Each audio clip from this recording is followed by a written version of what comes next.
দেখো এটা কিন্তু ছিল গত শুক্রবারের একটা ভিডিও। সো এটা ছাড়া হয় নাই, সেই জন্য আর কি ছাড়লাম এখন। তো দেখো ভিডিওতে আজকে কিন্তু মানে সেদিন রান্না হয়েছিল পোলাও, আর হয়েছিল মাংস কষা। তো হচ্ছে দিদিরা আসছিল, জানো যে কয়দিন আগে দিদিরা আসছিল। আর আজকে ভয়েস ক্লিপ দিচ্ছি, আজকে কিন্তু দিদি নেই, রাজশাহীতে চলে গেছে শ্বশুরবাড়িতে। সো এই ভিডিওটা কিন্তু কোনোভাবে ছাড়া হয়নি। দেন দেখো সব কিছু কেটে নিয়ে বেছে নিয়ে একবারে মানে রেডি করে তারপর বসেছি। আর এদিকে দিদিকে তো মুরগিটা কাটছে,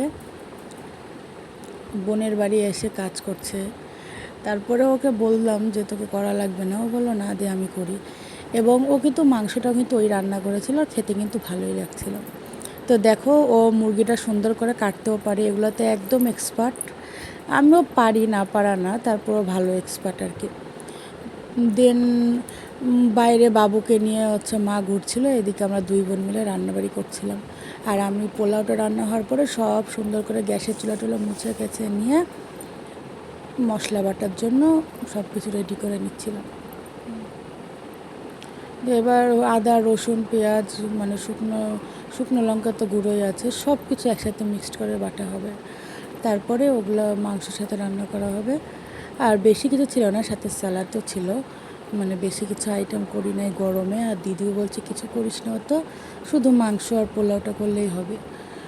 আমি ভাবলাম যে গরমের দিন ওটাই পছন্দ করছে, ঠিক আছে ওটাই রান্না করা হোক। তারপর দেখো আমি কিন্তু এখানে ভয়েস ক্লিপ দিচ্ছিলাম, কিন্তু পরে আমি ভয়েস ক্লিপ ওটা অ্যাড মানে পরে অ্যাড করলাম আর কি। কারণ ওখানে অনেক শব্দর কারণে বোঝাও যাচ্ছিল না কথাগুলো। এবার রসুন আদা সব একসাথে ভালো করে বেটে নিব। আর তোমাদেরকে তো বলেইছি পাটাতে বেটে খাওয়ার মশলাটা মানে আলাদা রকম একটা স্বাদ হয়। আমি মিক্সিতে আর করি না, পাটাতে করা হয় এখন। আর আমি পাটাটা এই সবসময় যে উপরেটাই তুলে নিই, কারণ উপরে তুলে নিয়ে দাঁড়িয়ে থেকে বাটতে ভালো লাগে। তোমরাও এটা করতে পারো। আর পোলাওটা কিন্তু খেতে ভালোই হয়েছিলো। আমি পোলাওটা তোমাদেরকে ফুল মানে রেসিপি দেখাতে পারি নাই। আর সামনে ভিডিওতে দেখা যাক, তোমাদেরকে পোলাও রান্নাটা দেখাবো। পোলাও কী করলে সুন্দর ঝরঝরা হবে। একটা পোলাও একটু মানে ভাতের সাথে ভাত যেমন লেগে না থাকে ওরকম করে কিন্তু রান্না করতে হয়। এক এক সময় যদি জলটা বেশি হয়ে যায় তখন কিন্তু পোলাওটা হয়ে যায় নরম।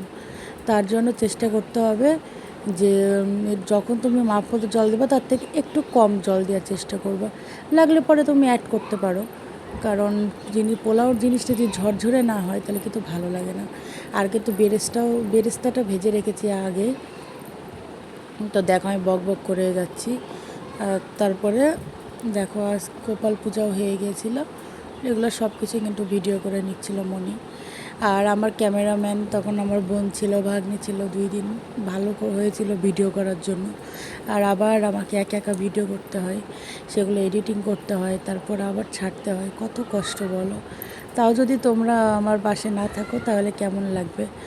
আর ভগবানের আশীর্বাদে তোমরা আমার পাশে আছো জন্য এত ভিউ দেখাচ্ছে, বা তোমরা আমাকে অবশ্যই সাপোর্ট করছো।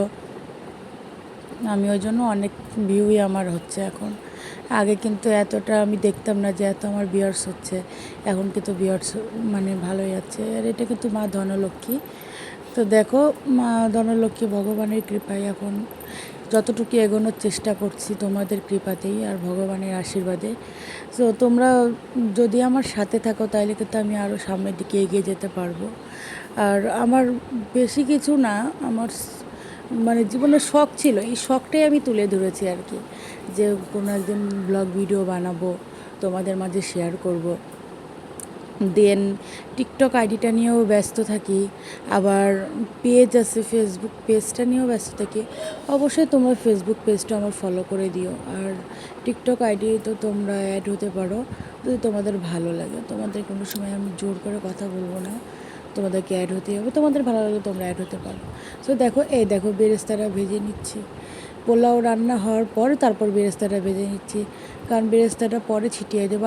আর যদি ওই হাঁড়ির মধ্যে বেরেস্তা ছিটিয়ে দিই তাহলে ওই পেঁয়াজের একটা কেমন কালার হচ্ছে পোলাওর সাথে মিক্সড হয়ে গেলে ভালো লাগে না। আর কিছু পেঁয়াজ রেখে দিয়েছি মাংস রান্নার জন্য। এবার ভালো করে পেঁয়াজটা ভেজে নিতে হবে। আর অবশ্যই পেঁয়াজটা কিন্তু মানে হালকা বাদামি করে ভাজবা, নাহলে কিন্তু বেরেস্তা বেশি যদি কড়া হয়ে যায় তাহলে কিন্তু তিতো তিতো লাগতে পারে। ওই জন্য হালকা একটু মানে বাদামি বাদামি থাকতে নামিয়ে দিতে হবে। তো দেখো আমি কিন্তু সুন্দর করে ভেজে নিচ্ছি। আর দিদি পেঁয়াজগুলো কী সুন্দর দেখো রিংয়ের মতো করে কেটেছে, একদম রিং করে করে কেটেছে। এদিকে মশলা করে নিচ্ছে, আবার এদিকে রান্নাও। তারপর তোমার রান্নাঘরটা মুছে নিলাম। আর আমি সবসময় পরিষ্কার পরিচ্ছন্নতা খুব পছন্দ করি। এই জন্য আর কি আমার একটা অভ্যাস যে রান্না করতে ঢুকে সব কিছু মানে জোগাড় করার পরে আমি গোটা রান্নাঘরটা মুছে নিয়ে গ্যাসের চুলার আশেপাশে যে নোংরা থাকে পরিষ্কার করে নিয়ে তারপর আমি আবার রান্না করতে লাগি। তাহলে নিজেকেও ভালো লাগে, আবার পরিবেশটাও কিন্তু খুব সুন্দর লাগে, আর রান্না করতেও একটা ভালো লাগে আর কি। দেখো এখানে ছিল তোমার 2 কেজির মতো মুরগিটা, সম্পূর্ণটাই কিন্তু রান্না করা হবে। আর দিদি বলছে আলু দিয়ে, আলু দিলে খেতে ভালো লাগে। আমি বললাম আলু দিলে মাংসের স্বাদটা নষ্ট হয়ে যায়, বিশেষ করে এটা ব্রয়লার মুরগি, তোমরা জানো এই মুরগিতে আলু দিলে ভালো লাগে না খুব একটা। তারপর দিদি দিয়েছিল, খেতে কিন্তু ভালোই লাগছিল। তোমরা যদি আলু না খেতে চাও তাহলে স্কিপ করতে পারো। তারপর মনিকে বললাম তুই একটু বাইরে যা, গিয়ে ভিডিও করে নে। আবহাওয়াটা কিন্তু বেশ সুন্দরই ছিল, মানে দেখো চারিদিকে শুধু সবুজ আর সবুজ। এই মানে জায়গাটা খুবই মানে ঠান্ডা, একটা নির্জন জায়গা। বিকালবেলা লোকজন বাইরে বেরোয়, দুপুরবেলাতে এখন। আর দিদির ছেলেকে নিয়ে মা ঘুরে বেড়াচ্ছে। মাকে বললাম তোমার কোনো কাজ নেই, তুমি বাবুটাকে নিয়ে একটু ঘুরো। আর আমাদের সোমবাবু কিন্তু খুবই ঠান্ডা, ও ঘরের মধ্যে একাই খেলতেছিল, এই জন্য কিন্তু আমার কোনো অত্যাচার হয়নি। তারপর দেখো মানে আশেপাশে যে আম গাছ দেখতে পাচ্ছ, তোমাদের দাদা ভাই এখানে কিন্তু একটা আম নিয়েও নিছি অলরেডি। মানে কাঁচা মিঠার মতো কিছুটা আম, খেতে কিন্তু খুবই টেস্টি আর মানে অসাধারণ এক কথায়। আর এটাই আমাদের বাড়ি, তোমাদেরকে তো বাড়ির বাইরে থেকে ভিডিও করে দেখানো হয় না, তো ওই জন্য আজকে ভাবলাম যে ভিডিওটা দেখানো হোক। আমি কিন্তু আবারও বলছি এটা কিন্তু কয়েকদিন আগের ভিডিও, আমি কিন্তু আজকে ভয়েস ক্লিপ দিচ্ছি, এই জন্য আজকের কথাটাই বলছি। আর এই যে ঘাসের জমি, এগুলো কিন্তু মানে ঘাস যত কাটে তত কিন্তু একদম মানে ভর্তি হয়ে যায়, আবার মানে বিকল্প নেই। তো তারপর দেখো দিদি রান্না করছে, আবার ওখানে চলে আসলাম। ওর রান্নার তো কোনো তুলনায় হয় না গাইস, এত টেস্টি, অসাধারণ। ও কিন্তু মাংসটা খুব ভালো রাঁধে। আর হাঁসের মাংস তো কোনো কথাই নাই, খুব সুন্দর রান্না করে। দেখো ভালো করে মশলাগুলো কষিয়ে নিচ্ছে। আর তোমরা খেয়াল করেছো মশলার মধ্যে কিন্তু রসুন দেওয়া আছে গোটা গোটা। তোমরা কিন্তু একটা কাজ করতে পারো, যাদের মাংসে রসুন খেতে ভালো লাগে বা খাসির মাংসে তোমরা রসুন দাও, অনেকে আছে দেয় অনেকে আছে দেয় না, তোমরা এটা মুরগির মাংসে ট্রাই করতে পারো। আমি বলছি খুবই ভালো লাগবে, কারণ দেখতেই পাচ্ছ আমি কিন্তু কতগুলো ওখানে 8টা 9টা রসুন দেওয়া আছে। আর এদিকে শসা লেবুটা একসাথে কেটে রেখে দিচ্ছি পোলাওয়ের সাথে খাওয়ার জন্য। লেবুটা কিন্তু খেতে ভালোই লাগে টক পোলাওয়ের সাথে। আর দিদি ওদিকে রান্না করছে, সব কিছু পরিষ্কার করে ঝাঁটা দিয়ে সালাদ কাটতে লেগে গেছি। আর গোটা গোটা পেঁয়াজও কয়টা নিয়েছিলাম, পোলাওয়ের সাথে পেঁয়াজ খেতে ভালো লাগে। আমি এমনি ভাতের সাথেও পেঁয়াজটা খাওয়া পছন্দ করি। তো তারপর দেখো পোলাওটা কত ঝরঝরে হয়েছে, মানে খুবই টেস্টি হয়েছিল। বাবা মানে আমার শ্বশুর বাবাও কিন্তু মানে পোলাও পছন্দ করে না খেতে, কিন্তু সেদিন খুব সুন্দর করে খেয়েছিল।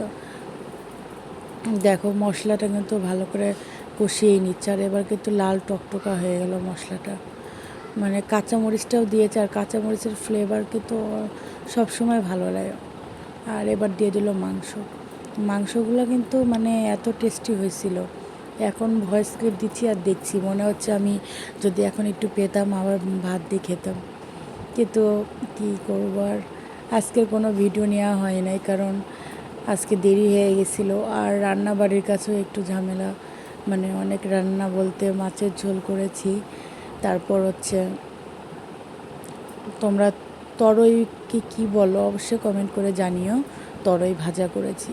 সো চলো যে ভিডিওটার ভয়েস ক্লিপ দিচ্ছি সেই ভিডিওটা সম্পর্কে বলা যাক আজকে। তো দেখো দিদির মনে লবণটা একটু কম হয়ে গেছিলো, আবার ঝালের গুঁড়া আবার লবণ অ্যাড করে দিচ্ছে।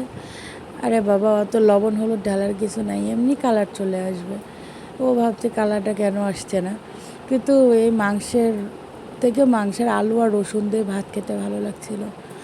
আমরা তো খেয়ে নিয়েছিলাম ভালো করে। আর দিদি দেখো খুব খুশি, খুব এক্সাইটেড, তো রান্না করছে। বোনের বাড়িতে এসে কত সাহায্য করে দিচ্ছে। কিন্তু কষ্টের কত, বিকাল হলে আবার চলে যাবে বাসায়। আর থাকার কথা বললাম বারবার, কিন্তু ও একদমই থাকতে চায়নি, বলছে না আমার বাসায় যেতে হবে। তারপর দেখো ওদের জন্য বিকালবেলায় একটু সেমাই রান্না করলাম।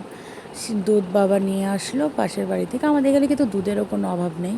তো দেখো দুধ নিয়ে এসে আমি সেমাইটা হালকা একটু ভেজে নিয়েছি, ঘি দিয়ে কিন্তু ভাজিনি, কারণ জানোই আমাদের মনি ছোটো বোন ঘি একদমই পছন্দ করে না। তার জন্য আর কি সেমাই এমনি ভেজে নিয়ে দুধের মধ্যে ঢেলে দিলাম। আর ক্ষীর সেমাইটা একটু সেদ্ধ না হলে কিন্তু ভালো লাগে না। আর লাচ্চা, আমার কাছে কিন্তু লাচ্চা সেমাইটা ভালো লাগে। আচ্ছা, তোমাদের কার কোনটা সেমাই ভালো লাগে অবশ্যই কমেন্ট করবা কিন্তু, হ্যাঁ। আচ্ছা, তোমরা কমেন্ট করো না কেন? তোমরা কমেন্ট না করলে বুঝবো কী করে বলো তো? তোমরা কমেন্ট করবা সব সময়। তো যাই হোক, তোমাদের এই ভিডিওটা আজকে কেমন লাগলো জানাতে কিন্তু ভুলবা না। আর অবশ্যই তোমাদেরকে মানে রিকোয়েস্ট করছি, অবশ্যই আমার পাশে থাকবা, একটু সাপোর্ট করবা। আমি কিন্তু তাহলে প্রচণ্ড খুশি হব, আর আমার অনেক ভালোও লাগবে। তো আজকে কী আর বলবো, রান্নাবাড়ি শেষের দিকে এই সেমাইটা রান্না করার দিয়ে আজকে ভিডিওটা শেষ করতে হবে, কারণ আর কোনো ওখানে ভয়েস মানে কোনো ক্লিপই নেওয়া হয়নি। আর এখানে আরেকটু ভিডিওর মধ্যে আছে যে আমার দিদির সাজাগোছা, এগুলো আবার সব গুছিয়ে দিচ্ছিলাম ওকে। আর আমাদের মিষ্টি খুবই লজ্জা পাচ্ছিল, চোখও ডাকছিল। আমি বললাম যা কী আর করার আছে, সোমবাবু কিন্তু একটু আগে ঘুমিয়েও গেছে, তুই ঘুমাও, পরে আমি সব পরিষ্কার করব। আর এই পাগলি পাগলি মানে সব সময় যে কিসের এত ভিডিও শেষই হয় না। দেখো সেমাই রান্না টান্না আমার কমপ্লিট। আমি এখন ওদেরকে বাটিতে করে বেড়ে দিয়ে দেবো যে খেয়ে নি করা হয়ে গেছে। আর একটু দুধ থেকে গেছে, আমি মাকে বলছি মা পায়ে সেমাইটা তো দুধ আছে, এই সেমাইটা কি খেতে পারবে এখনই গরম গরম? বলছে দাও, সেমাই তো গরম গরমই ভালো লাগে। আর আমার কাছে সেমাইটা ঠান্ডাই ভালো লাগে, ডেজার্ট হিসেবে যদি ফ্রিজে রেখে খাই তো মানে